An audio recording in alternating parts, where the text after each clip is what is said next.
kuliko miaka 1000 ya kukaa nje na Mungu. Baba, naomba wahudumie watoto wako. Baba, nitumie kama chombo chako tu. Utukufu wako udhihirike siku ya leo. Nguvu zako zikatembee mahali hapa. Maandiko yanasema tunapohubiri hatuhubiri tu maneno, bali tunaachilia roho. Maneno yanayotoka madhabahuni yakawe ni roho, yakawe ni uzima. Wagonjwa wakapokea uponyaji. Mungu, watu wakapokea badiliko jipya. Maandiko yanasema ufalme wa Mungu haupo katika maneno, bali katika nguvu. Maneno yanayotoka mahali hapa yakawe na udhihirisho wako Bwana. Kiu yangu tangu nikianza kukutumikia nilisema, Mungu, natamani watu waishi maisha matakatifu. Natamani watu waishi maisha ya kukupendeza na sio maisha ya kuikimbilia dunia na vitu vyake.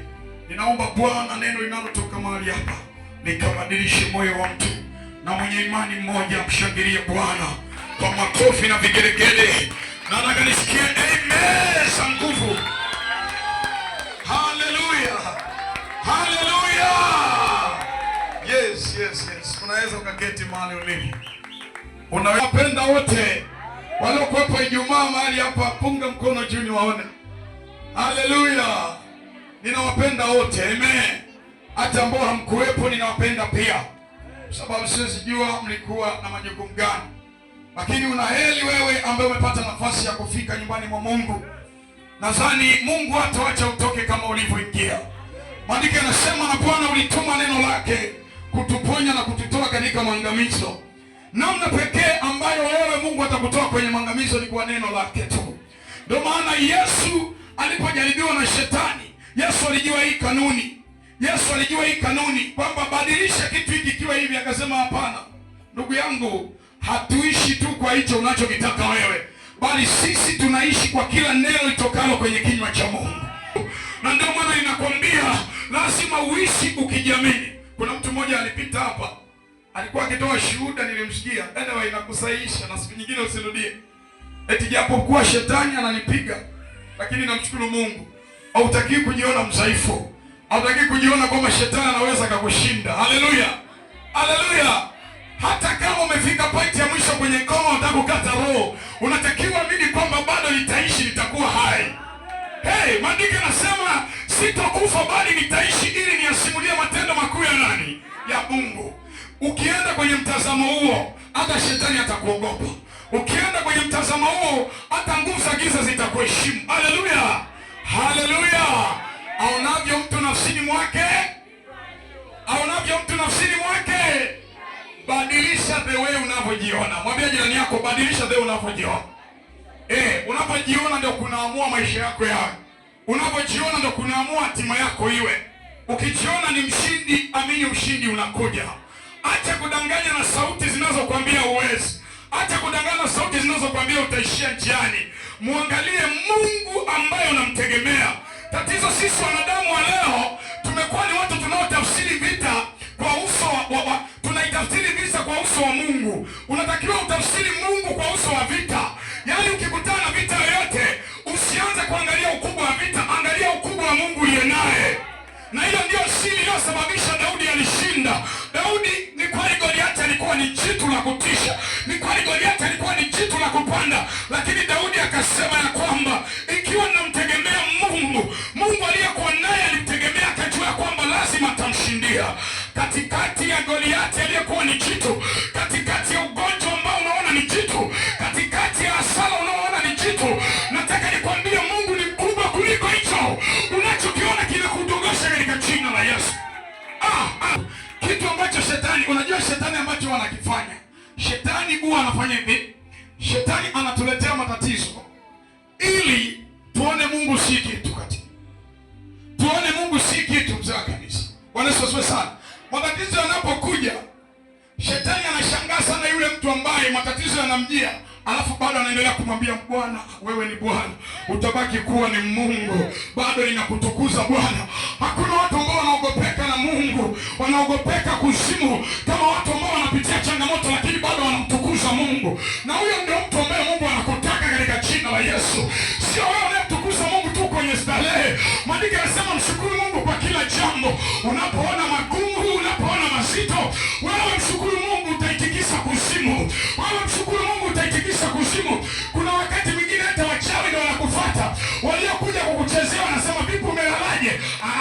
Yeye anashangaa yule mtu anayesema jana nimelala vibaya, si wanafurahi sana ukiona hizo habari. Kuna wakati mwingine ndio mchanganya adui yako, hata kikuuliza umelalaje, mwambie nimelala vizuri na Bwana alikuwa pamoja nami. Hao ndio washindi ambao wanatembea katika ushindi wa kiungu katika jina la Yesu. Usiwe mtu unayemwogopa Mungu. Mungu ni mkubwa kuliko chochote. Bwana Yesu asifiwe sana. Vita yako hiyo usianze kuona kana kwamba Mungu hayupo pamoja na wewe. Bwana Yesu asifiwe. Bwana Yesu asifiwe. Kinachotafutwa pale, shetani anataka utamsalau Mungu, umtukane Mungu. Unafikiri Daudi alipitia yote nani huyo? Ayubu alipitia yote, kilikuwa kinatafutwa nini? Amtukane Mungu. Mwanadamu kukata tamaa inaweza kuwepo, lakini neno la kumkufuru Mungu, kwamba endapo ndugu yetu Ayubu angesema kwa kweli nilipokutumikia siku nyingi sijawahi kuona Mungu mzembe kama hapo, ndo angekuwa ameharibu kila kitu. Na ndicho ndio shetani akitafuta kwako, sio kingine. Umtukane Mungu ili ajichukulie utukufu kupitia matatizo. Hebu sema mimi sitomtukuza shetani kwenye maisha yangu. Unayeamini hivyo na imekuwa katika jina la Yesu. Unayeamini na imekuwa katika jina la Yesu. Na Mungu akanithibitisha kwenye maisha yako katika jina la Yesu. Kichwa cha somo, andika Roho Mtakatifu na nguvu zake. Bwana Yesu asifiwe. Roho Mtakatifu na nguvu zake. Nimeshangaza sana. Unajua wakati ibada inaanza kuabudu lila dini, nikasema watu mbona kama wanachukua somo lako kila kitu. Andika Roho Mtakatifu na nguvu zake.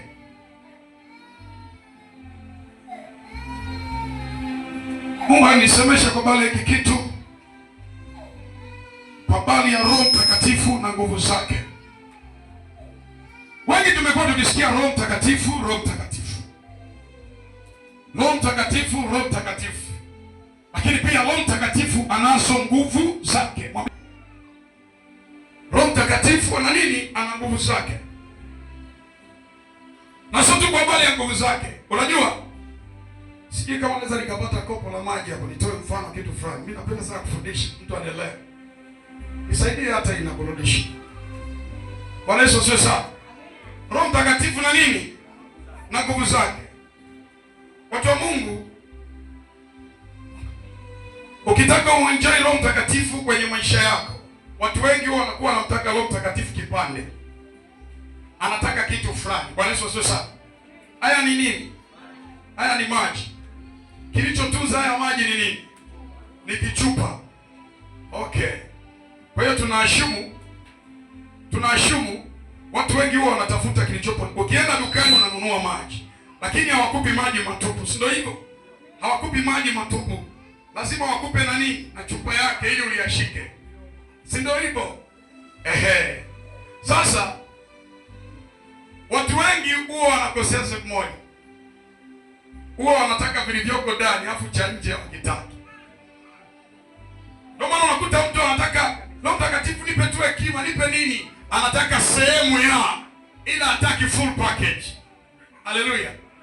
Roho Mtakatifu si wa nguvu tu, ana mambo mengi. Bwana Yesu asifiwe sana. Roho Mtakatifu si wa nguvu tu, ana mambo mengi. Ukisoma ile Isaya 11:1 inasema basi litatoka chipukizi katika shina la Yese, na tawi litatoka katika mzizi yake, litazaa matunda. 12 inasema na Roho ya Bwana atakaa na Roho ya Bwana atakaa juu yake, roho ya hekima, roho ya ufahamu, roho ya ushauri, roho ya uweza, roho ya maarifa na ya kumcha Bwana. Umesikia hapo? Umesikia vitu vilivyopo ndani ya Roho Mtakatifu? Umesikia vitu vilivyopo ndani yake? Kumbe Roho Mtakatifu ana full package. Mwambie mwenzako full package. Mwambie mwenzako haumwenjoy Roho Mtakatifu kwa sababu wewe unataka sehemu ya.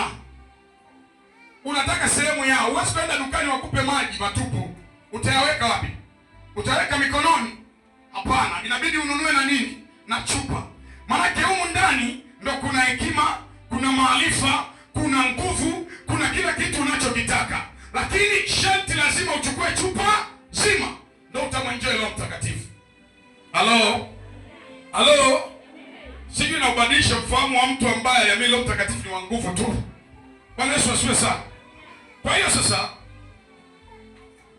leo tunaangalia sehemu ya ambayo ni sehemu ya Roho Mtakatifu na nguvu zake. Kwa hatupo kwenye maarifa, hatupo kwenye hekima, hatupo kwenye nini. Tunaangalia Roho Mtakatifu na nguvu zake. Hiki ni kitu muhimu sana kwa mwana wa Mungu. Mimi sipendi kusema Mkristo. Baba, mimi sipendi kusema Mkristo. Hiki ni kitu muhimu kwa mwana wa Mungu. Unasikia mzee wa kanisa? Mkristo ni nani? Unajua neno Mkristo watu hawajajua. Neno Mkristo asili yake ilianzia hivi. Unaona leo mpo kwa mchungaji Kigodi hapa. Manake watu wanaowaona mnakuja kanisani wanawaita wa Kigodi. Waanze kusema wale watu wa nani? Wa Kigodi. Wa Kigodi. Labda mimi nikiwa na kanisa langu waanze kusema wa Gamalieli. Kwa wale watu waliokuwa wakimfuata Yesu, kwa sababu Yesu alikuwa anaitwa Kristo, wanasema wa nani? Wa Kristo. Ndio chanzo cha neno wa Kristo. Usifikie ni neno special. Yesu hakuleta wa Kristo. Yesu hakuja kuzalisha wa Kristo. Mkristo ni nani? Ni mfuasi anayefuata, follower. Tunaita hivyo mtu anayekufollow. Mtu anayekufollow anaweza akamua kufuatilia au asikufuatilie. Anaweza akamua kupende au asikupende. Huyo ni anayekufollow. Lakini mtu ambaye atatembea katika mapenzi ya Kristo anaitwa mwana wa Mungu. Mwambie jirani yako mwana wa Mungu. Mwambie mwana wa Mungu. Huyo ndio mtu ambaye anatembea kwenye mapenzi ya Mungu. Halo? Halo? Malika anasema wote waliompokea wamefanyika kuwa nini? Si mnafahamu hapo Wote waliompokea wamefanyika kuwa wana wa Mungu. Lakini kuna mahali pia, kuna mahali anasemaje? Kuna mahali Malika anasema hao waongozwao na Roho. Si ndio mnasikia wewe? Nadhani kwenye Warumi inasema hao waongozwao na Roho ndio nini? Ndio nini? Ulisikia walisema hao wa Kristo. Wanasema hao waongozwao na Roho ndio wana wa Mungu. Nisikie mtu wa Mungu. Mkristo anaweza kuwa mlevi. Amwayaoni hayo? Mkristo anaweza kuwa mzinzi. Amwayaoni hayo? Mkristo anaweza kuwa kibaka. Amwayaoni hayo? Mkristo anaweza kuwa mchawi. Amwayaoni hayo? Mkristo anaweza kuwa mvuta sigara na anazima sigara, akizima anaingia kwenye ibada. Amwayaoni hayo? Lakini mwana wa Mungu lazima tembee kwenye mapenzi ya Mungu. Nataka niubadilishe ufahamu wako. Hebu toka kwenye kufikiria wewe ni follower tu wa Yesu. Anza kufikiria wewe ni mwana katika jina la Yesu. Wewe hujafanyika tu kuwa Mkristo, umefanyika kuwa mwana. Hivi unajua nini maana ya mwana? Unajua nini maana ya mwana? Mwana ina maana kunayo mamlaka ndani yake. Na ndio maana Yesu alipokuwa akitufundisha kwa habari ya kumwomba Bwana, anasema Baba yetu, msalipo semeni Baba yetu uliye mbinguni. Ina maana kwa nini unasema Baba yetu? Ina maana wewe ni mwana. Halo. Halo. Una tofauti. Acha kutembea hivyo. Wakristo ni watu ambao wana nguvu. Kristo ni mtu ambaye ana nguvu. Ila mwanafunzi wa Yesu ana nguvu. Kwa nini? Anachofanya Baba ndicho mtoto atafanya. Sijui kama kuna mtu ananielewa, sijui hapa. Kuna mtu ananielewa. Mkristo anaweza kuwa mlevi, anaweza kuwa mzinzi. Yote mnayaona siku hizi. Ukristo hewa, Ukristo makopo, Ukristo maneno. Yaani mtu anasema ni Mkristo lakini mambo anayoyafanya. Kwa nini huyu mtu anajiita Mkristo lakini bado yupo kwenye vitu fulani vichafu? Kwa sababu hana Roho wa Mungu. Ili uweze kumudu kutembea na Mungu, lazima uwe na Roho Mtakatifu. Ili uweze kuingiza katika vigezo vya kutembea na Mungu, lazima uongozwe na Roho Mtakatifu. Mwambie jirani yako, wewe unaongozwaga na nini? Mwambie wewe unaongozwa na nini? Je, ni Roho Mtakatifu huyo? Au ni hisia zako? Au ni maamuzi yako? Yesu anasema imenipasa mimi kufanyaje? Kuondoka. Lakini nitamwomba Baba yangu atawaletea nani? Msaidizi ambaye ni nani? Roho Mtakatifu, ambaye kwa yeye huyo atatufundisha na kutuelekeza yale tunapaswa kuyatenda ili kumpendeza Mungu. Hauwezi kumpendeza Mungu bila Roho Mtakatifu.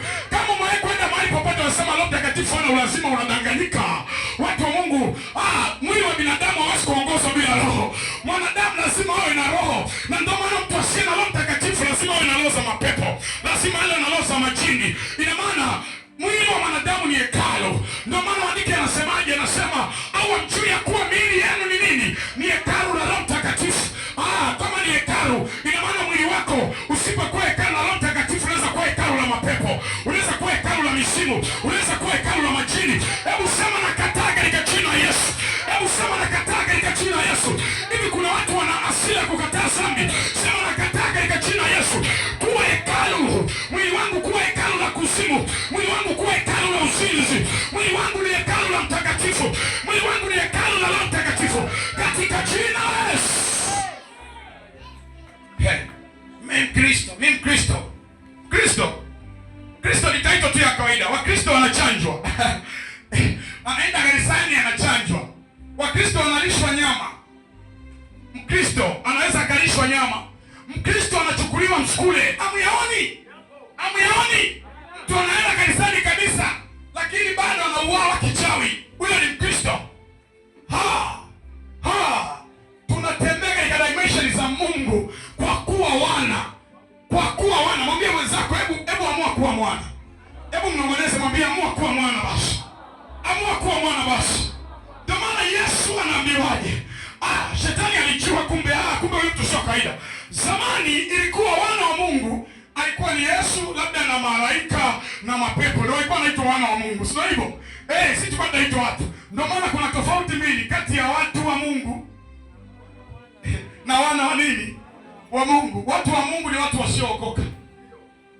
Uwe makini unapoenda kwenye kanisa watu waliokomaa kiroho, na wasalimu watu wa Mungu katika jina la Yesu. Utakutazama la mbili. Huyu anatuonaje? Mtu wa Mungu ni mtu ambaye hajaokoka, ila mwana wa Mungu ni mtu ambaye anatembea katika wokovu. Haleluya. Na ibada fulani ilipita hapa nizungumza kitu kimoja nikasemaje? Kuna tofauti kati ya walokole na waliookoka. Tuna walokole wengi lakini waliookoka ni wachache. Tuna walokole wengi lakini waliookoka ni wachache. Aliyookoka ni nani? Anatembea kwenye mapenzi ya Mungu, anatembea katika utakatifu, anatembea katika kukataa dhambi. Walokole ni wapi? Ni yule ambaye anaenda tu kanisani lakini hana ujazo wote. Hawafiki kufanya mabaya, hawafiki kumloga jirani, hawafiki kusengenya. Hebu jitazame mwana wa Mungu. Nataka mtu abadilike siku ya leo. Nataka mtu abadilike siku ya leo. Sijui ni yapi ambao wanafanya huko sirini, lakini nataka mtu abadilike siku ya leo katika jina la Yesu. Tunapoendea 2026, nataka tukawe majitu ambao tunatembea tukiwa na akili timamu. Mtu anayetembea kichwani mwana wa Mungu atatembea katika ujasiri na nguvu, atatembea katika ujasiri na akiamini hakuna lolote linaweza kuidondosha. Maana Bwana akiwa upande wangu, ni nani aliye juu yangu katika jina la Yesu? Halo. Sema mimi ni mwana wa Mungu. Sema mimi ni mwana wa Mungu. Na ndio maana mwana kuna vitu hataki kuomba, kwa sababu hujai kujua wewe ni nani. Ndio maana umekaa eti unafunga siku 3 eti unaomba Mungu akusaidie kodi. Mwana wa Mungu aombe Mungu amsaidie kodi, kwa sababu Mungu anajua jukumu la kumfanyia mtoto. Mwana wa Mungu aombi Mungu ampe ada. Mungu anajua ya kwamba mtoto anahitaji ada. Kuna mzazi hapa mwenye watoto. Kuna mzazi mwenye watoto. Baba, nikuulize, watoto wako kuna wakati wakiwa pale nyumbani wao wanakuomba sasa, baba tufungie mlango, au wanasema baba tunaomba chakula. Lakini kama mzazi unajuaje? Si unajua jukumu lako? Unajua jukumu lako kutafuta chakula, ni kuwapa wanachohitaji, ni kuwapa wanachokitaka, ni kuhakikishia wanasoma. Na hata sipokuomba wewe ni mzazi unatakiwa ujue hivyo. Kwa nini kuna watu watembei huko? Kwa sababu wamesahau lile andiko linalosema ya kwamba utafuteni kwanza ufalme wa mbinguni na haki zake, nayo yote mtazidishiwa. Wengi mnakimbiliwa kwamba utafuteni ufalme wa mbinguni, nayo yote mtazidishiwa. Kuna neno hapo inasema na haki zake, na haki zake. Mwana wa Mungu akiishi katika haki za Mungu, akiishi katika upendo, akiishi katika kuwahurumia wengine, akiishi katika kufanya matendo mema, hakika Mungu atamwonekania. Kuna vitu ataomba vitafanyika tu automatic. Kuna vitu atofunga Mungu atavifanya. Nataka nione wenye hasira ya kutembea katika dimension ya kuwa wana wa Mungu katika jina la Yesu. Anayeamini hivyo wenyenyuke aseme napokea. Halo. Mtu nafsini mwake ndivyo alivyo. The way unapojiona ndivyo utaopaleti. The way unapojiona ndivyo utaopaleti. Alafu issue sio tu kwenye haya mambo ya kiroho, ni kwenye kila kitu. Nakumbuka kipindi mimi nasoma. Mimi sio kwamba nilikuwa na akili sana shuleni, lakini walikuwa wakinitamkia wewe utakuja kufeli, naambia siwezi kufeli, lazima nifaulu. Sijaokoka, lakini nilienda na hiyo imani. Huwezi amini, kuanzia la kwanza mpaka form 6 na kuendelea sijawahi kufeli. Na sio kwamba nilikuwa nasoma sana, sijawahi kufeli. Kwa nini? Nilikuwa naamini siwezi kufeli. Nilikuwa naamini siwezi kushindwa. Kila unachokiamini kitatengeneza mazingira kitokee. Kila unachokikiri kitatengeneza mazingira kitokee. Ijapokuwa nje watu wanakuona ni mbumbumbu, lakini wewe utakayefuata kwamba imeandikwa sitokuwa mkia bali nitakuwa kichwa, Mungu atakuinua tu, atakuweka kwenye nafasi yako katika jina la Yesu. Unaviona? Kwa hiyo nikawa nafaulu kwa sababu gani? Naamini. Mambo ya Mungu yapo katika kuamini. Halo? Kwa hiyo kama mchungaji yuko hapa anasema pokea nguvu, pokea nini, kama unasubiri uione, utachelewa. Mambo ya Mungu ni ya imani. Amini hiyo nguvu ipo tayari. Amini hicho kitu kipo tayari. Bwana Yesu asifiwe. Hebu sema ufahamu wangu. Hebu rekebika basi. Nimechoka kutembea viwango vya chini. Kwa hiyo mwana wa Mungu anatembea katika haki, lakini ni mtu ambaye anatembea katika imani. Mahali ambapo pana ukuta, yeye anaona kuna njia. Mahali ambapo wengine hawaoni fursa, yeye anaona pana fursa. Huyo ndio mwana wa Mungu. Bwana Yesu asifiwe sana. Kwa hiyo usije ukaona tu unakuja kanisani ili tujue kama wewe ameanza kuwa na akili ya mwana wa Mungu. Ni mahali pale ambapo utaanza kuona fursa ambapo wengine hawaoni fursa. Labda niwaambie tu ukweli kuhusu, kwa mfano, kwa habari ya sadaka za fungu la 10. Unajua sadaka ya fungu la 10 inafanya nini? Naomba nimsaidie mtu mmoja kitu. Labda kuna watu baba waliwahi kutoa fungu la 10 na wakaamini akitoa fungu la 10 hataishiwa. Kumbe akasahau fungu la 10. Maandiko yanasema hivi, mnapotoa fungu la 10 Mungu anafungua nini? Malango na madirisha. Anasema madirisha ya nini? Ya mbinguni. Sasa je, mnafikiriaga madirisha ni fedha? Mnafikiriaga madirisha ni nini? Madirisha pia yapo katika, unapotoa fungu la 10 Mungu anaanza kukufungua ufahamu. Mahali ambapo wengine wanaona mbona hii biashara ni ngumu, wewe unaanza kuona mbona hii ni rahisi. Hivi unajua kuna biashara unashindwa kusubutu kwa sababu hujafunguliwa ufahamu bado.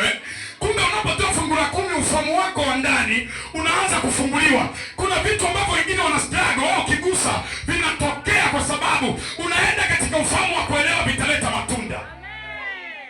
Halo. Siku zote ulipokuwa unaona kina Ibrahimu wakitoa fungu la 10, sio kina nani? Walikuwa wakitoa, unashangaa fursa zinaongezeka. Fursa zinaongezeka. Kanuni ya Mungu ni kwamba asiyefanya kazi na asile. Kwa hiyo fursa, na Mungu anasema Mungu anabariki kazi ya nini? Ya mikono yetu. Kwa hiyo kitakachotokea Mungu atafungua ufahamu wako. Mahali ambapo wengine wanasema hii biashara ina hasara, wewe utaianzisha. Na utakapoanzisha Mungu atakubariki kupitia biashara hiyo. Utaenda tena kwenye biashara nyingine utaianzisha. Nataka niseme kitu kimoja. Na moja ya kitu ambacho kinatuferisha wapendwa ni hiki. Watu wengi wanataka waamini kwamba unaweza kufanikiwa katika kitu kimoja. Hakuna tajiri aliyewahi kuinuka na kitu kimoja. Ndio maana hao wakina Mo mnao watazama, wakina Baresa mnao watazama, kuna wakati wanauzia mpaka mandazi ya 100. Baresa ni tajiri, Mo ni tajiri wa 18 Afrika. Kwa duniani ni tajiri wa 100 na ngapi? Ni tajiri wa 900 kama na 9 hivi. 906 nadhani. Duniani ni trilionea. Lakini huyo mtu anakuja anauzia bidhaa za 100. Umewahi kujiuliza kwa nini Mo anauza vitu vya 100? Kwa nini Baresa anauza vitu vya 100? Wewe unaweza lau vitu vidogo. Kuna watu ambao wanatoa mafungu ya 10 hata kama wanaabudu kuzimu. Wanapotoa fungu la 10, shetani anawapa ufunuo nini cha kufanya. Hiyo 100 unaoikataa yeye anaichukua ili aongeze. Maana hakuna milioni 10 bila 100. Maana hakuna milioni 20 bila 100. Hakuna milioni 1 bila 100. Inapopunguka 100 haikamiliki hela. Hebu sema katika jina la Yesu. Sema katika jina la Yesu. Bwana Yesu, nifungue ufahamu wangu. Nifungue ufahamu wangu. Nisione fursa. Nisione fursa. Sema macho ya ufahamu wangu yatiwe nuru kuanzia sasa. Kwa jina la Yesu, Mungu akufungue macho ya ufahamu wako. Mungu Mungu akufungua bongo wako katika jina Yesu. Uanze kuziona fursa. Uanze kuziona fursa. Mwana wa Mungu anaangalia fursa. Mwana wa Mungu anaangalia cha kufanya na sio kuona Mungu anamtesa katika jina la Yesu. Halo. Kwa hiyo hata kama una ofisi, mama yangu, hata kama una saluni, hata kama una genge, jitahidi uongeze genge lingine. Usilizike katika kitu kimoja. Wakina Ibrahimu, wakina Isaka, wakina Ayubu, unaambiwa si walikuwa na punda 7,000, si ngamia 1000 ngapi? Unaona vile vitu walivyokuwa navyo. Maana ni miladi tofauti. Punda, ngamia, sijui nini. Na hiyo mifugo ina wachungaji wake. Na hiyo mifugo ina kambi zake. Ina maana huyu mtu aliwekeza kutoka sehemu tofauti tofauti. Kuna mtu anafunguliwa akili yake. Kuanzia leo ile biashara uliokuwa unaogopa, usiende kwa uoga tena, ukasubutu kuifanya katika jina Yesu. Usiende katika uoga. Maana anasema tukuumbiwa nayo uoga bali ujasiri. Kuna watu wako hapa Mungu ananiambia wanaogopa kuweza kusubutu vitu fulani. Na shetani amekaa katika hali ya kuwafanya wao wanahofu hivyo. Ninaamuru leo hofu ikutoke katika jina Yesu. Ninaamuru leo hofu ikutoke katika jina Yesu. Hiyo leo inakwambia utashindwa ikutoke. Hiyo leo inakwambia utafanikiwa ikutoke kwa jina Yesu. Halo. Halo. Umeona sasa? Kwa Roho Mtakatifu haji tu ili atupe kunena kwa lugha. Kuna mambo mengi. Anakufungua hadi ufahamu. Uelewe. Uwe na macho ya kuona. Hebu acha kufikiria hayo macho unayofikiria. Unajua kuna mtu hapa anafikiria macho ya kuona malaika. Hivyo unajua hata biashara ambayo wewe usubutu kuifanya, kuna watu wanaiona. Ndio maana wameifanya. Hivyo unajua hivyo. Mtaani ambapo unawaza kitu cha kufanya, unasema mimi nitatoa kazi wapi? Kuna mtu anaona fursa ya kufanya. Na ndio maana matajiri wengi duniani wanachukua matatizo ya watu wanayageuza kuwa fursa. Yaani tatizo unaoliona wewe ni tatizo, linageuka kuwa fursa. Mpaka na wengine wamefika mahali wanatengeneza tatizo ili watengeneze fursa ya kutatua tatizo. Unaona kabisa hii mbona ni corona hii, lakini kuna watu wamekaa, tutapataje pesa? Tutaongeza vipi uchumi? Wanatengeneza tatizo ili wapate pesa. Ambapo wewe umenunua maji unakunywa, unasema kopo halina maana. Kuna mtu analiona lile kopo, anaona ndani ya kopo kuna fursa, analichukua anaenda kuuza. Umeona? Matatizo juu ya fursa, fursa juu ya matatizo. Bwana Yesu asifiwe sana. Bwana Yesu asifiwe sana. Natamani kuanzia leo watu wakaanza kutembea katika badiliko la kufikiri namna ya kufanya, kufikiri vitu sahihi vya kufanya ili waweze kuzaa matunda. Bwana Yesu asifiwe sana. Mungu anasema mzalieni matunda, sio matunda tu ya madhabahu kuimba kwaya. Kuna mambo mengi madhabahu inahitaji. Kuna mambo mengi kanisa linahitaji. Na mtu wa kulifanya kanisa liweze kuwa sawa ni wewe. Kanisa ni taasisi. Sio kuna mtu ananisikia? Kanisa ni taasisi. Taasisi ina utaratibu. Taasisi ina michango. Taasisi ina mipango ya kwamba baada ya miaka hii tutafanya hivi na hivi. Ndio maana unakuta kanisani lazima kuwe na mfuko wa masaidizano. Lazima kuwe na kuna akili ya mtu sio inabadilika, ambaye huwa anaona anapoteza hela. Nataka nikwambie kila taasisi lazima iwe na utaratibu wa kuweza kuhakikisha maisha yanaendelea mahali pale. Maisha sio ibada tu. Hapa tumekutana ni familia. Na ndio maana ndugu yako ni yule aliyeokoka zaidi kuliko hata huyo unayemwona ni ndugu yako. Hapa tumekutana ni familia. Hapa tumekutana ni familia. Unapomwona mwingine anapitia janga, muombe. Unapomwona mwingine ana uhitaji, unatakiwa umtolee. Hiyo ni familia. Familia siku zote inatembea katika dimension ya upendo. Mungu akubadilisha katika jina la Yesu. Wewe uliyetiwa moyo mgumu uweze kutoa. Wewe uliyetiwa moyo mgumu unasukumwa. Najua hiyo sio roho ya Mungu. Roho ya Mungu ina utoaji ndani yake. Ndio maana maandiko yanasema ya kwamba Mungu aliupenda ulimwengu na hata akamtoa mwanae wa pekee ili kila mwaminie na asifanyeje, asipotee bali awe na uzima wa milele. Unajifunza nini? Kumbe Mungu ni mtoaji. Alimtoa mtoto wake ili atupate sisi. Hata wewe lazima utoe kitu ili upate kitu mbele za Mungu. Watu wa Mungu, kuna vitu lazima muambiwe ukweli. Usije ukadanganyika. Apandacho mtu ndicho atakachovuna. Maandiko yanasema apandaye haba atavuna haba. Vile unavyopanda ndivyo utakavyovuna. Tena wengi mnakimbilia hilo andiko, soma nyuma yake. Soma nyuma yake. Pale kwenye apandacho mtu inazungumzia kwa habari ya madhabahu, kwa habari ya watumishi.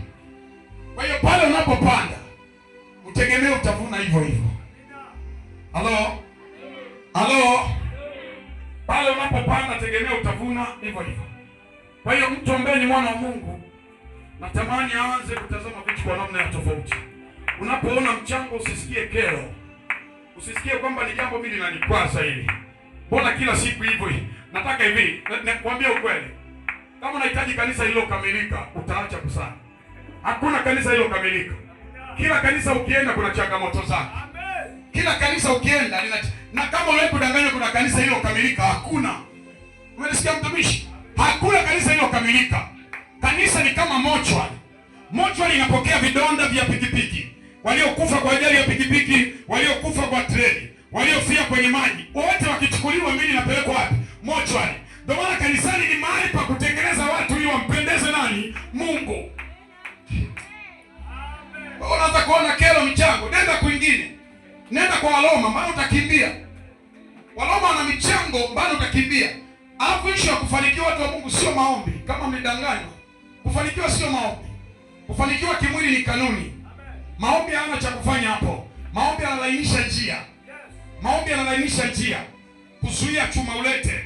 Kuzuia nini? Hapo vitu vingine hivyo si machuma ulete nini? Vinazuiliwa na zaka. Vinazuiliwa na zaka. Maandiko yanasema nitamzuia yeye afanyeje? Nitamkemea yeye alaye. Kuna wakati bado muda mwingine hata usihangaike, mtu analeta shida zake, unamuuliza tunatoaga zaka. Kwa sababu kanuni ya Mungu iko hivyo. Kanuni ya Mungu iko hivyo. Ndugu yangu, kuna vitu usipovifanya vitaharibika tu. Kuzimu wanatoa zaka. Wajua Kristo tunajoki sana. Sijui kwa nini naongelea hapa. Kuzimu wanatoa zaka. Tena zaka ya kuzimu wanatoa 6/10. Sisi huku tunatoa fungu 1/10. Ambapo kwenye 1000 unatoa 100, kwenye 10,000 unatoa 1000, kwenye laki unatoa 10,000. Kuzimu kwenye 1000 unatoa 600, unabaki na 400. Kwenye 100,000 unampa shetani 60,000, unabaki na 40,000. Wapi afadhali? Wapi afadhali? Watu wa Mungu, hebu badilika. Mungu alibadilisha tu sheria tukaingia katika neema, ila kanuni zijabadilika. Kanuni za mafanikio ni zile zile. Haya ni mahubiri ambayo wengi hamyapendi, na mimi bora mnipige mawe. Kama ishivyo Bwana, kwa sababu siongei ninachokitoa kichwani, naongea kile ninachoongozwa. Kuna mtu Mungu anataka upone.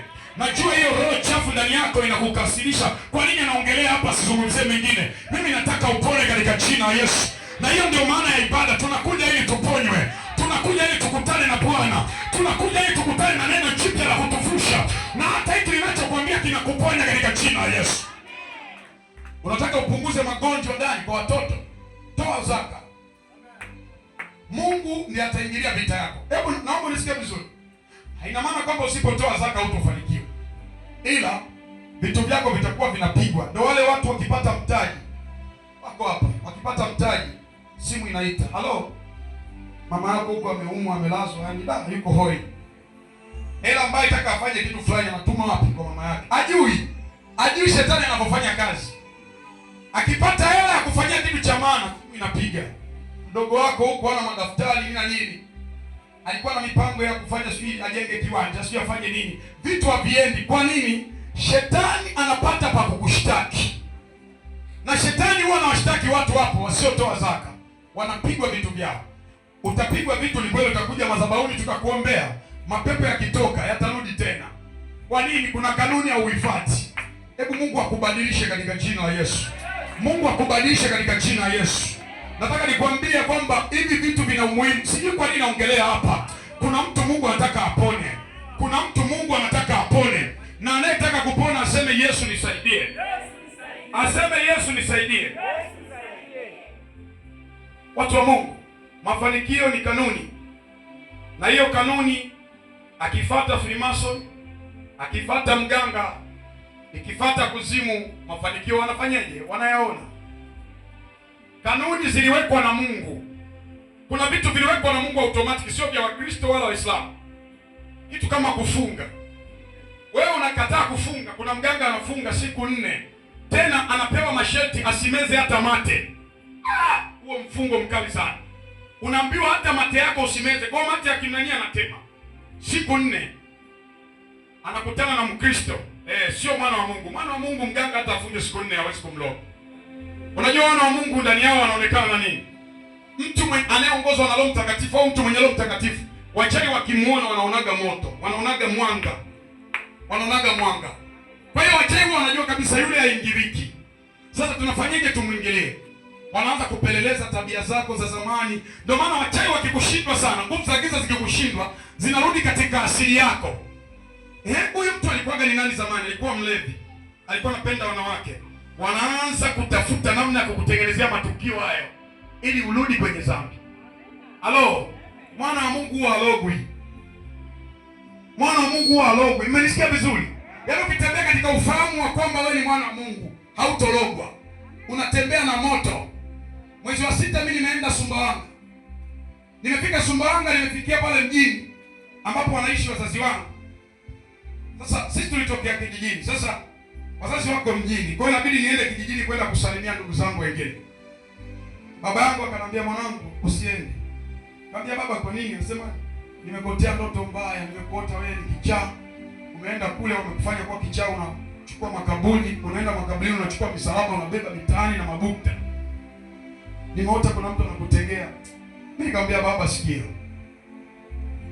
Tena nilimjibu kitu, nikamwambia kuna tofauti kati ya Mkristo na mwana wa Mungu. Mimi ni mwana wa Mungu. Hicho ulichokiona Mungu alikufunulia mpango. Sijui unanielewa? Kuna mambo watu wa Mungu mnaonyeshwa kwenye ndoto, Mungu anakufunulia nini? Mpango. Sio kwamba kitakukuta, ila anakuambia ndicho adui anachopangia kukufanyia. Mungu anaweza kukufunulia mpango kama mama hapa amesema, sijui amemuota mtumishi pale anafanya hivi, amemuonyesha mpango. Alafu nataka nikwambie ulichofunuliwa sio cha kushangilia, umepewa mzigo wa kumwombea. Mtu yoyote ukifunuliwa mzigo wa huduma yake, Mungu amekupa hatia ya kumwombea.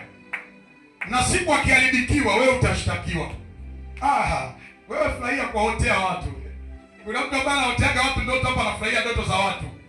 Mwana wa Mungu anapewa mzigo wa kumwombea mtu. Halo. Kwa hiyo nilipoenda kule, mimi nikamwambia baba, sikia. Mimi siogopi. Kama kweli nina Yesu, basi labda huyo Yesu awe Galasha. Unajua mimi kuna Waroma hapa. Kuna Waroma hapa. Hakuna. Mimi nikasema mimi siogopi baba. Mimi sitembei, mimi sio wewe unayetembea katika dini ndio Yesu ndio mambo haya atakukuta. Mimi nikamwambia mimi natembea katika roho. Si rahisi mimi kukutwa nayo mambo. Mwanangu wewe kana Mungu anafunua ili ukae kwanza. Nikamwambia baba, wewe ni pastor ndio. Wala siondoi mafuta yako. Wala sijashusha mafuta yako. Wajua mtu anaweza kawa amekaa kwenye huduma muda mrefu, ila kuna ndio maana neno la Mungu ni jipya kila itwapo leo. Wewe utakapojiona umekomaa kwa Mungu kwamba uhitaji kuambiwa kitu, mimi najua maandiko yote, umeshaisha. Kopo. Bwana Yesu asifiwe sana. Mwana wa Mungu yule anayetamani kujifunza kila itwapo leo. Neno la Mungu lijawahi kuzoeleka. Ndio maana unasoma Biblia kuanzia mwanzo mpaka Ufunuo, unarudiaga na kila siku unapata kitu kipya. Halo, nikaenda mahali pale, tumefika. Anapiga simu, vipi mwanangu? Ambia baba niko salama. Tumefika pale, kiwangu yule pale mlisema. Siku ya kwanza nilifika nimelala, nashangaa juu ya bati. Nikasema hiki kishindo hiki hapana, huyu hata kama ni bundi au nini, sio kitu cha kawaida. Kwa wameanguka watu 4. Kwa walijua ngoja tukatest.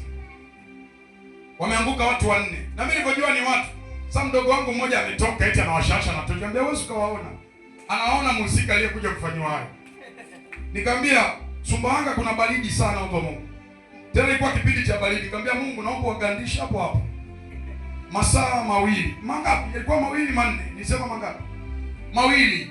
Wakae hapo hapo wasitoke juu ya bati. Wapigwe na ule umande. Alafu baada ya hapo waache waende. Mwana wa Mungu anaamuru, anasema, wewe ndio umekaa kila kitu. Baba, angalia huko nje, Mungu nitetee. Sijui ni kitu gani. Mwana wa Mungu sio jioga kama hivi. Mwana wa Mungu anasema. Kuna vitu mwana wa Mungu anasema na vinafanyika. Mimi sikuinuka nianze na nakemea kama kuna kitu chochote. Huo ni uoga. sio kukemea. Huo ni uoga. Mimi nilisuka tu na wagandisha hapo hapo. Waligalagala, wakagalagala, lakini Mungu ni mwaminifu. Mungu ni mwaminifu. Alipofika masaa mawili, wakaondoka. Wala sikutaka kuwaona kwa sababu najijua. Najijua. Mimi ni mwana wa Mungu, lakini ni type za kina Elia.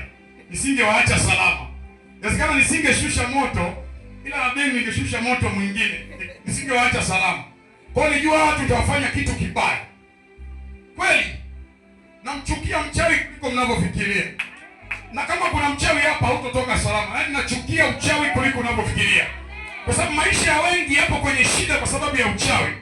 Watu wengi wamefunikwa na giza la ufahamu, hawataki kumsikia Yesu kwa sababu ya uchawi. Nikasema ondokeni, wakaondoka. Kesho yake ilipofika, nikaalikwa kanisa, sitolisema, lakini niliayejitii bwana. Jumapili yake ilipofika, kuna kanisa moja hivi. Nikaalikwa.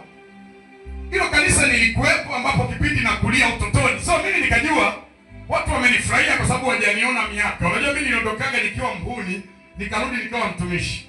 Na Sumbawanga ukienda kama unajiita mtumishi lazima waje kukutest. So ndio maana watumishi wengi kule wakienda wanaamka juu ya bati, anaamka na bukta sokoni. Ni mambo ya kawaida. Yaani wewe kama ni mtumishi unayependa sketi, ni mtumishi kanisani lakini jioni kwenye ukuta, vipi baby, tunaweza tukaongea mawili matatu. Nenda kule ndio utajua. Nenda Sumbawanga ndio utajua. Bwana Yesu asifiwe sana. Kuna wakati ili kumpima mtumishi wa kweli wa Mungu mpeleke kwenye mazingira magumu.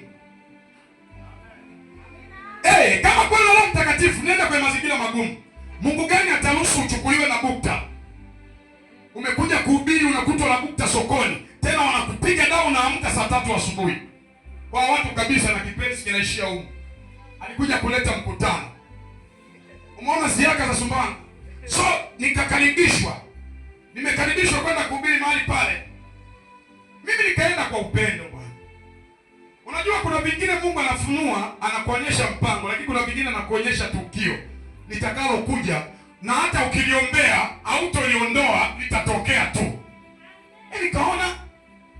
Nikaota ndoto kabla ya kwenda kanisani, nikaona maono fulani kwamba naendesha gari, lakini gari yangu kuna gari zikapanga mbele zikawa zinanizuia kupita.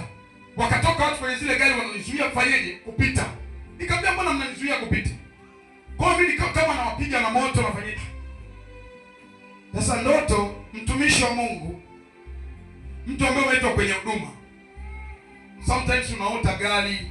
Ndio maana wewe kama unaotaka gari sio kila kitu kwamba Mungu atakuja kulipa gari. Kuna kitu unapewa. Gari ni huduma. Unaota gari umepakiza watu. Au unaota gari umeenda kutoka kwenye kolongo. Manake huduma yako inaenda kuanguka. Iza kipawa chako kinaenda kufa. Kuna zambo unaenda kutenda. Haleluya. So vitu kama gari au kuendesha kitu au unaota sio unavua, unabeba watu kwenye mtumbwi, ni huduma ya kubeba watu, ya kulea.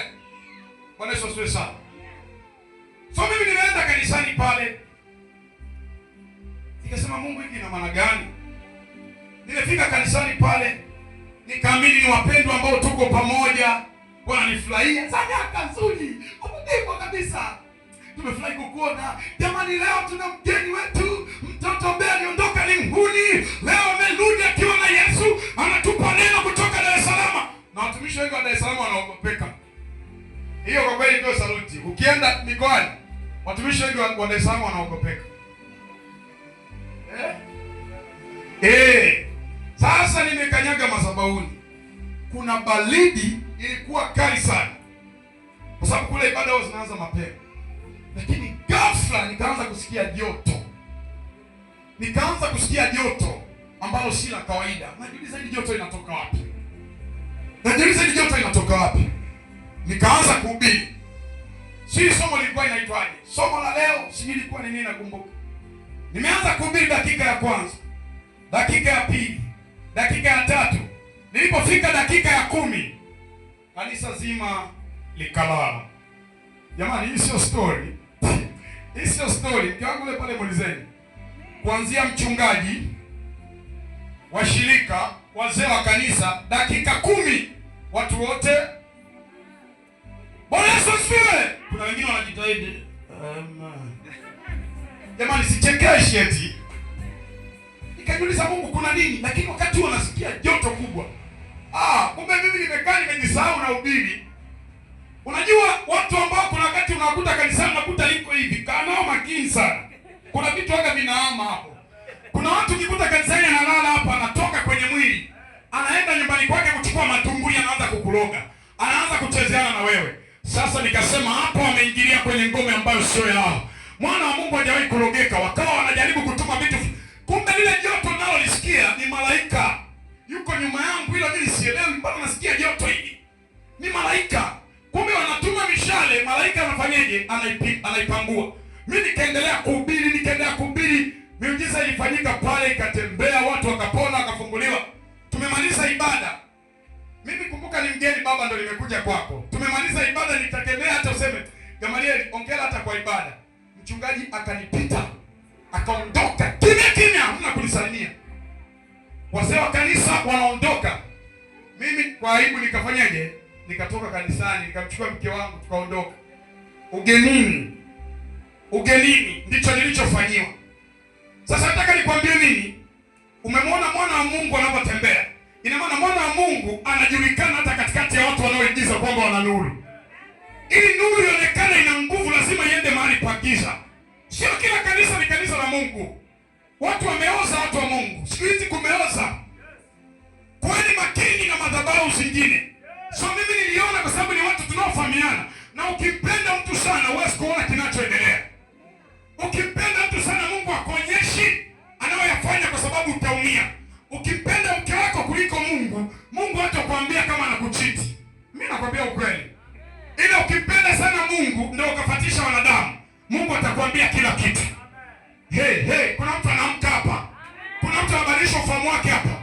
Nakwambia ilipigwa deliverance mpaka mchungaji akalala, washirika wakalala, wazee wa kanisa wakalala.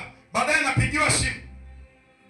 Baadaye nikampigia mchungaji simu kwa sababu nikiwa pale niliona kila kitu, wachawi wanaofanya hivi. Nashukuru Mungu alinipa neema ya kuona vinavyoendelea. Nikampigia mchungaji, kuna yule mzee yuko kanisani hivi na hivi, nimeona hiki na hiki na hiki. Akasema sawa, asante kwa taarifa, akakata simu. Mpaka ninapoongea hadi leo hanipigiagi simu, nataka hata kunisalimu. Nikasema okay, wakanialika kanisa lingine la AGT, la TAG, nikaenda nikahubiri. Pale nilimwona Mungu hakukuwa na kasoro yoyote. Wachawi walikimbia kwa sababu walisikia taarifa. Nataka nikwambie mtu wa Mungu, ukiwa ni mwana wa Mungu, katikati ya giza utang'aa. Katikati ya giza utang'aa. Katikati ya wachawi utang'aa. Ili tochi ionekane ina nguvu. Baba, ukichukua tochi yako ukiwawashia watu hivi mchana, watu wanakuona cheese. Watu wanakuona umechanganyikiwa kwa sababu ni mchana. Ila tochi yako ikiwasha usiku, kwa sababu ukiwasha usiku ndio utaona njia. Watu watakushangilia kwamba hamna shida, ni kawaida. Kumbe ili giza lionekane ni dhaifu, lazima kuwepo vya Mungu. Ili giza lionekane halina nguvu, lazima kuwepo watu wanaotembea katika Mungu. Nataka kuanzia leo ukaziilishe wewe katika jina la Yesu. Unapoenda kwenye vikao vya ukoo, ukatembea katika nguvu katika jina la Yesu. Wakikutegea vyovyote visifanye kazi. Wakikuita popote, chochote walichokupandia kisifanye kazi. Wakuwekea sumu kwenye vyakula, wewe utatembea katika ufunuo wa kimbingu ya kwamba nitakula vya kufisha na vitu ni suru. Sijui kama kuna watu wana imani hapa.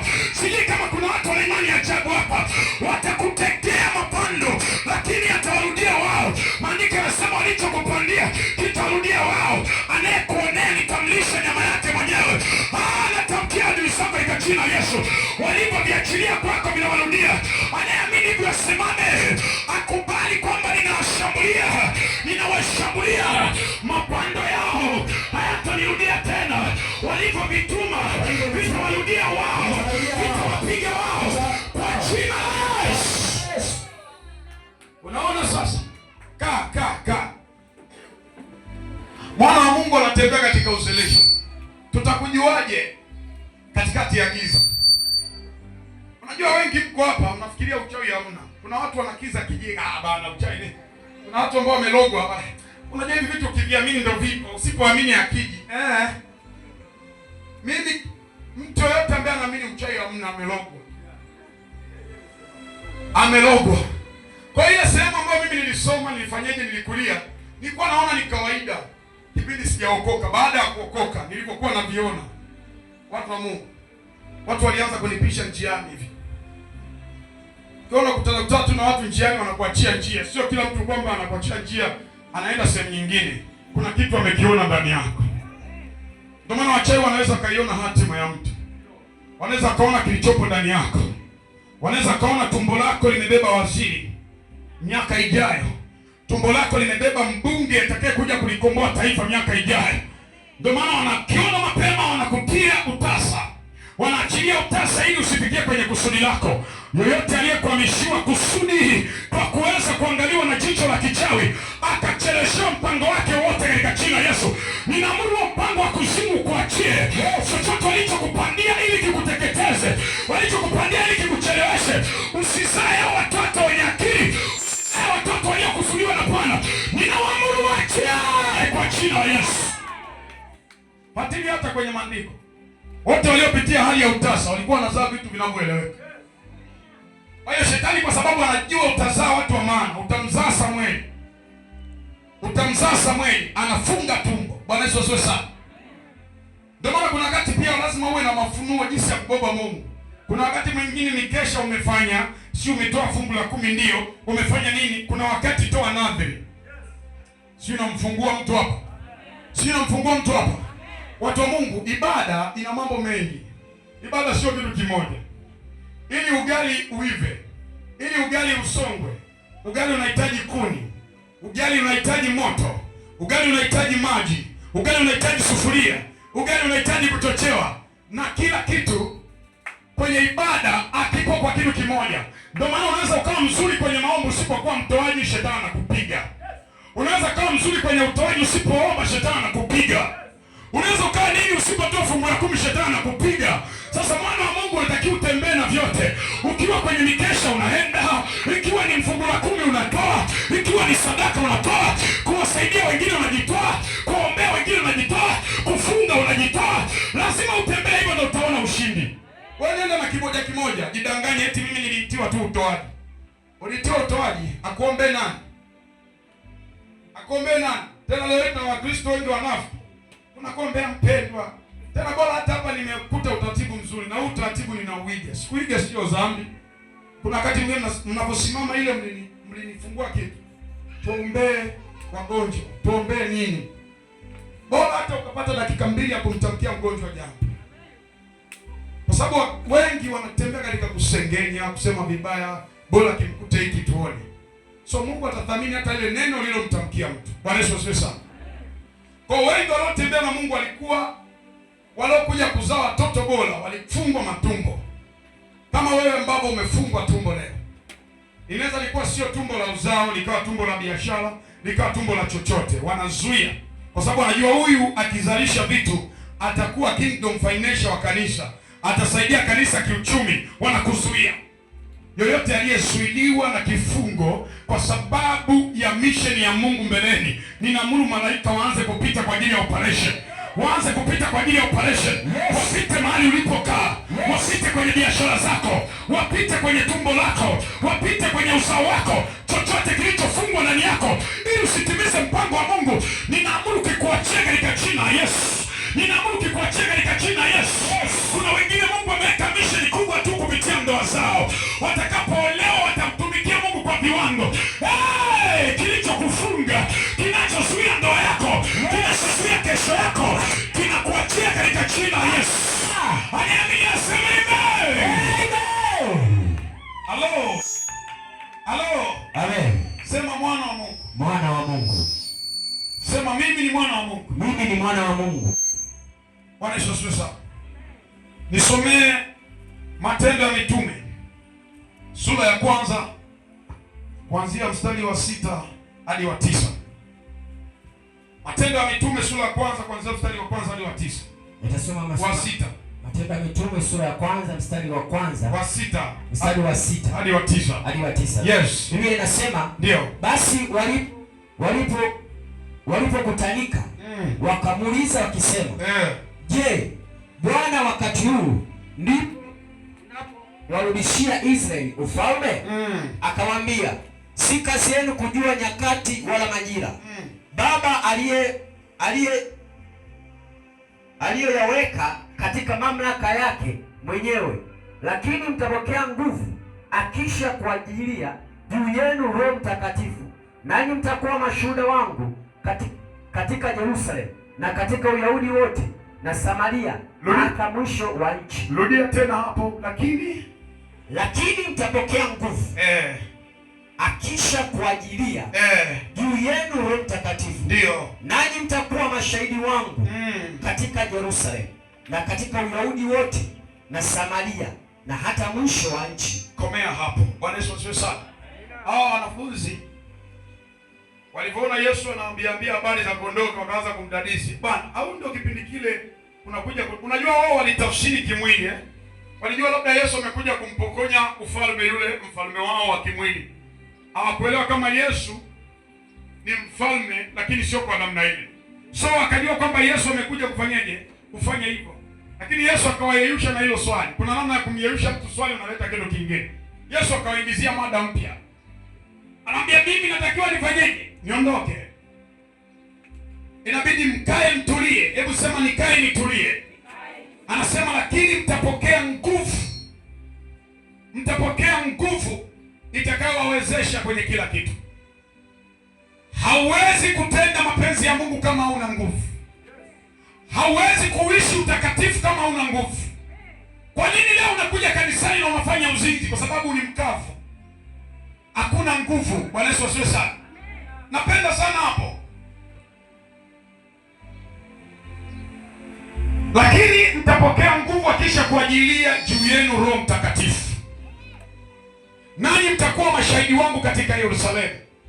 Anasema mtapokea nguvu akisha wajilia nani? Roho Mtakatifu. Kumbe Roho Mtakatifu akija ndani ya mtu, inabidi na huyu mtu awe na nini? Na nguvu. Hebu sema natakiwa niwe na nguvu. Natakiwa niwe na nguvu. Natakiwa niwe na nguvu. Kinachosababisha unaanguka katika dhambi, unaanguka katika vishawishi, kwa sababu hauna nguvu ndani yako. Kumbe Roho Mtakatifu akija yeye kama yeye utakuwa dhaifu. Ndio maana mtu anapookoka anampokea Roho Mtakatifu, lakini kuna jambo lingine. Kuna tofauti kati ya kumpokea Roho na kujazwa Roho. Mtu anayetaka kutembea katika mapenzi ya Mungu anatakiwa aendelee kujazwa Roho. Na kuna mahali napenda maandiko yasema mtajazwa mpaka atafurika. Unapojazwa Roho ataanza kufurika. Ni kama sasa unachukua maji unaweka kwenye kikombe, kikijaa yataanza kwenda hadi chini. Unapoanza kufurika wewe, utashangaa matokeo yanaonekana nje. Watu watajiuliza tu kirahisi. Utashangaa watu wanapona kupitia wewe. Kwa nini? Roho amefurika ndani. Anaanza kuleta madhara mpaka kwa watu. Anaanza kuleta matokeo mpaka kwa watu wengine. Kwa nini havifanyiki? Na hili swala watu wa Mungu walikuwa swala watu wachache. Swala hili Yesu aliagiza kwa wote wanaookoka. Kila anayeokoka, hili swala sio la askofu. Wengi mmeenda kwa ufahamu wa kwamba hili swala ni la mchungaji. Madhabahuni ndio anatakiwa awe na nguvu. Kila mshirika lazima atembee katika nguvu. Ukitembea katika nguvu, hata kama sio kiongozi hapa kanisani, unaweza kuwa just tu ni mshirika. Una biashara zako huko. Watu wanatakiwa wamuone Yesu kupitia biashara. Watu wanatakiwa wamuone Yesu kupitia kazi unayoifanya. Sio tu madhabahuni. Bwana Yesu asifiwe sana. Amen. Kumbe tulichoahidiwa, Yesu anasema lakini mtapokea nguvu. Lakini anasema kaeni kwanza. Kaeni kwanza. Unapomngojea Bwana lazima achilie nini? Nguvu ya kukuwezesha. Unajiuliza mbona wengine wanashindaje dhambi? Mbona mimi mwili unanishinda? Kwa sababu hauna nguvu. Wengine wanashindaje vishawishi? Mbona mimi nashindwa? Mbona wengine wanaweza? Hauna nguvu. Hebu sema katika jina la Yesu. Roho Mtakatifu. Roho Mtakatifu, achilia nguvu zako. Sio ndani yangu. Sitembee na mimi. Sitembee na mimi. Sizilike sasa maisha yangu. Nguvu yako halisi. Nguvu yako halisi. Yenye kunibadilisha. Ingie ndani yangu. Kwa jina la Yesu. Mwana wa Mungu anatembea na nguvu, sio maneno. Ndio maana ufalme wa Mungu unasema, maandiko yanasema ufalme wa Mungu haupo katika maneno, upo katika nguvu.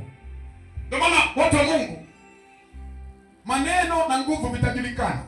Mtu ambaye anahubiri, unajua unaweza kaenda kusomea theolojia, ukasomea Biblia.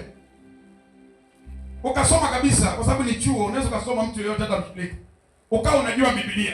Lakini ukisimama hapa, utajua hii ni Biblia tu au kuna roho nyuma yake. Mtu mwenye uwezesho wa Mungu nyuma yake hata anapokuwa anasikilizwa kuna kitu nyuma anasikiliza, mbali na maandiko yale, lakini kuna nguvu mtu anaipokea. Bwana Yesu asifiwe sana. Bwana Yesu asifiwe sana. Lakini mtapokea nini? Nguvu. Kumbe tumeahidiwa kupokea nguvu. Mkristo yote lazima utamani kutembea katika nguvu, usiwe dhaifu. Kwa nini unasengenya wengine? Nguvu una. Kwa nini unatenda dhambi? Hauna nguvu. Una Roho Mtakatifu, ndio sikatai. Lakini watu wa Mungu, nataka nikwambie kitu. Roho Mtakatifu kama ule kudanganywa kwamba anaondokaga, ukimpokea anaweza akakaa tu. Anaweza akakaa, anavumilia. Ndio maana kuna mahali maandiko yanasema mwenye haki wa Mungu udondoka hata mara 7, lakini atasimama. Unaweza kupokea Roho Mtakatifu kila siku, unatubu, unarudia tena, unatubu. Mungu huwa ni mvumilivu sana. Lakini kuna mahali Mungu akichoka, Roho Mtakatifu wake huwa anaondoka. Roho Mtakatifu anaondoka, utaanza kuona vitu ni vikavu, mambo hayaendi. Biashara yako inamhitaji Roho Mtakatifu. Huduma yako inamhitaji Roho Mtakatifu. Familia yako inamhitaji Roho Mtakatifu. Na sio tu Roho Mtakatifu, na nguvu zake. Pale utakapoanza kuona umeanza kustruggle, ujue kuna kitu hakipo. Halo? Halo? Kwa hiyo unamhitaji Roho Mtakatifu katika kila kitu. Anapofurika, yeye atakusaidia katika mambo mbalimbali. Bwana Yesu asifiwe sana. Kwa hiyo Yesu akawajibu wale watu kisomi. Aliwajibu kisomi sana kwa sababu alijua wanachojaribu kukiwaza. Alijua wanachojaribu kukiwaza. Na mtu yoyote ambaye hana nguvu ya Roho Mtakatifu ni muoga. Kuna mtu hapa hata ukimsimamisha hapa jielezee, shuhudia, utaona tu. Bwana Yesu asifiwe. Namshukuru Mungu kwa sababu amenitendea muujiza. Bali watu usiku. Ukiona mtu ni moga hata kuongea, hakuna ujasiri ndani yake. Hadi Mungu anapokujaza, anakupa ujasiri. Unaweza ukasimama katikati ya maelfu na ukaongea kama unaongea na mtu mmoja. Kama bado unatembea kwenye uoga, manake bado. Kama unashindwa kumwambia jirani yako anatenda maovu, unashindwa kumshuhudia itaokoka, hayo unayoyafanya yatakutokea puani. Bado. Roho Mtakatifu akijaa ndani yako, utajikuta tu unapata hamu ya kumhubiria mtu. Utajikuta tu unapata hamu ya kusema nimwambie mtu habari njema. Roho Mtakatifu akijaa ndani yako, utakuwa busy na mambo ya Mungu, sio vitu vingine. Kwa nini uko busy na mipira? Kwa nini uko busy na hizo series na movie? Roho Mtakatifu. Hivi mmesikia neno Roho Mtakatifu? Kuna neno Roho afu Mtakatifu. Unajua nini maana mtakatifu? Mtakatifu ni kitu kinachokaa mahali pasafi, kinachokaa katika haki, akikaa katika vichochezi. Na Roho Mtakatifu ni mvumilivu sana. Unaweza ukampeleka kwenye hayo mambo, ukaamua kudili sana na hayo mambo, ukajaza vitu vya ovyo ndani yako. Anavumilia. Sanajua utatubu, anavumilia. Lakini kuna mahali huwa anaondoka. Ndio maana Sauli, kuna mahali maandiko yanasema ndipo Roho akamtoka Sauli, akaingiwa na roho chafu. Mtu akiondokwa na Roho Mtakatifu, roho chafu ndio inamvaa. Mwili wa mwanadamu hauwezi kukaa bila roho. Mwili wa mwanadamu hauwezi kukaa bila roho. Kama kuna mtu yuko hapa hana Roho Mtakatifu, una roho chafu. Na hizo roho chafu naamuru zikamatwe. Naamuru zianze kukamatwa kabla tujamalizia hapa. Ninaamuru zianze kukamatwa kwa jina la Yesu. Wewe sema amina. Unaweza kuwa unaishi unaye Roho Mtakatifu, lakini chunguza maisha yako. Roho Mtakatifu anapelekwa kwenye vitu visafi, anakuchochea kufanya mambo masafi, anakuchochea kukaa na watu wasafi, anakutafutia hadi aina ya marafiki. Wewe unajidanganya eti unatafuta na maandiko ya kukufeva kwenye ujinga, eti hata Yesu alikaa na wote sio nani. Wewe ni Yesu. Wewe ni Yesu. Kuna mtu umetoka kuokoka juzi. Kuna vitu vingine ni kweli Mungu anakusaidia. Lazima ujitenge na mazingira yaliyokuwa na kuchochea kurudi dhambini. Kwa sababu ukiokoka leo ulikuwa mlevi, kitakachofanyika adui atainua ushawishi zaidi. Anachukua wale mliokuwa mnaenda nao baani. Unashangaa kuna sema bana nisindikize tu. Sawa, tunajua umeokoka, lakini wewe utanisubiri pale ninywe. Utawasindikiza, ukifika baa mada zitabadilika bana, onja ndio kinachotokea. Kumbe kuokoka sio tu Mungu anakubadilisha, na wewe lazima ukubali kubadilika. Unaweza kuwa uko hapo umekaa kwenye wokovu miaka mingi, lakini kuna vitu hujabadilika, kwa sababu kuna mazingira bado uko nayo, mazingira machafu.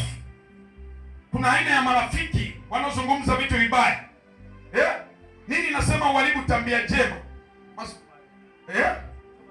Mazungumzo mabaya uharibu tabia njema. Unaweza kuwa hapo kanisani unaimba kwaya, lakini ndani yako kuna mambo ambayo unazungumzaga huko nje na marafiki zako yanasababisha mbele za Mungu unaonekana takataka. Ndio maana leo tunakuwa na ibada ambazo anyway, mimi nikiangalia sana, kuna kizazi hiki kuanzia 2000 kwenda kule, kulikuwa usilisho sana wa Mungu na nguvu za Mungu sana makanisani. Kwa nini leo hii usilisho unabaki kwa wachache? Hivi unajua unaweza mkaa mahali hapa kama umetenda dhambi unaendelea na mambo yako ya ovyo, tukaa kwenye maombi, lakini wanaoenjoy usilisho wa Mungu ni wachache. Wewe kwa sababu hauna udhihirisho wa Mungu, unapoambiwa omba, fanya hivi, unaona kama mbona ananilazimisha. Yaani unasikia kama ni kazi, lakini mtu aliyejaa na uwepo wa Mungu haonaje kazi. Bado sio sana. Inatakiwa ifike mahali turudi kwenye level za wana wa Mungu. Kwaya ikianza kuhudumu hapa, watu wanafunguliwa kule. Magonjwa yanaondoka. Watu wanawekwa huru. Praise wakianza kuimba hapa, watu wanafunguliwa. Sio tunafanya vitu huko mahali pasili mkifikiria tutamwonyesha Mungu hivyo. Hapana. Alichonacho mtu ndicho atoacho. Halo? Halo? Alichonacho mtu ndicho atoacho. Ndio maana Petro akamwambia yule kiwete, akamwambia sikia, sina fedha wala dhahabu, ila nilicho nacho ndicho nikupacho. Mtumishi yoyote ambaye anaishi maisha ya uigizaji, hata akikutamkia pokea Roho Mtakatifu, hautosikia chochote. Zaidi ni kwamba anaposema pokea Roho Mtakatifu, anakupa roho ya uzinzi. Kama ni mzinzi, akisema pokea, anatoa alicho nacho. Wewe usiangalie anachokisema, anatoa alicho nacho. Ndio maana Biblia inasema tutawajua kwa matunda, sio kwa miujiza. Kama wewe unakaa kuangalia miujiza wanaofanya watu, ndio mtumishi sahihi. Nataka nikwambie hata waganga wana miujiza tena mikubwa. Waganga wapo wanaounganisha mifupa, mtu akipata ajali mifupa imesagika na uunganisha. Kana wewe hujawahi hata kufanya hivyo. Na ni mtu wa Mungu. Sasa je, huyo mtu mtamwita ni mtu wa Mungu? Ni mtumishi wa Mungu? Kwa nini? Matunda, hebu sema matunda. Hebu sema katika jina la Yesu. Bwana Yesu. Bwana Yesu. Nisaidie. Nikuzalie matunda yapasayo toba. Matunda yakupendezayo. Katika jina la Yesu. Katika jina la Yesu. Bwana Yesu asifiwe sana.